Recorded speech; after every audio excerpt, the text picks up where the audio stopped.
Hey guys, on se retrouve dans ce nouvel épisode de Closing et Influence. Et aujourd'hui, on va parler de ce qui se fait sur le marché actuellement et pourquoi il y a des choses auxquelles je ne crois pas et d'autres auxquelles je crois. Qu'est-ce qui fait que je crois quelque chose et qu'est-ce qui fait que je ne crois pas quelque chose? C'est parce que ça marche pour moi.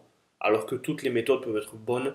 Aujourd'hui, on va parler de la précision du closer, la précision de l'athlète, la précision du sportif de haut niveau. Ça vaut le détour. On se dit à tout de suite, juste après le générique. La vente a changé, les comportements d'achat aussi. On parlera closing, influence, mais aussi performance et accomplissement. Ta dose journalière de motivation pour que cette journée compte. Closing et influence. Et voilà, on est de retour. Donc, ce que je veux te dire, c'est que aujourd'hui, on est bombardé d'informations avec le oui, you need to 10x. Il faut que tu décuples, il faut que tu multiplies, il faut que tu fasses plus fort, il faut que vise la lune et au pire, tu auras les étoiles. Mais qu'est-ce qui se passe dans ton cerveau à chaque fois que tu fixes des objectifs que tu n'atteins pas? Quels sont les stimuli, quels sont les inputs que tu envoies à ton corps, à ton cerveau quand tu te dis ok, cette semaine, je vais faire 10 ventes, t'en fais 4.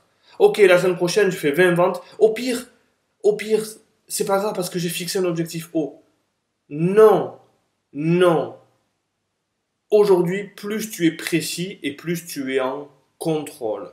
Lorsque je projette 5 ventes sur la semaine, je vais faire en sorte d'avoir les 5 ventes. Et même si le vendredi soir, j'en ai 4, je dois faire ce qu'il faut pour aller chercher la 5e pour matcher ma projection. Et je ne dis pas 10. Au pire, je fais 6, tant mieux. Non, parce que ça, ce n'est pas être précis. Lorsque Usain Bolt va faire son 100 mètres, il sait exactement où vont être ses pas. Ce n'est pas laissé au hasard. Ce n'est pas je vais aller le plus vite possible et je verrai ce qui va se passer. C'est de la maîtrise, c'est du contrôle. Et donc voilà pourquoi lorsque je fais mes projections, je suis en contrôle. Parce que tout ce qui est traquable, tout ce que tu mesures, tu peux l'améliorer. Et donc pourquoi aujourd'hui, lorsque tu projettes 3 ventes, si tu en fais 3 le mercredi, comme je disais, tu en projettes 3 sur la semaine, tu arrives à 3, eh bien c'est le moment de se servir de ce momentum-là pour aller chercher 4, 5, 6, 7, le maximum.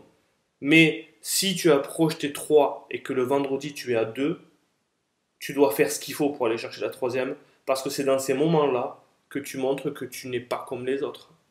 Si les autres se satisfassent, ou si les autres se suffisent, avec ce qu'ils ont, eh bien tant mieux pour eux. Mais est-ce que toi tu fais de cette trempe-là? Est-ce que ton futur toi a besoin de cette trempe-là? Est-ce que tes enfants, est-ce que ta famille, est-ce que le futur que tu veux t'apporter va se satisfaire de ces objectifs que tu n'atteins pas?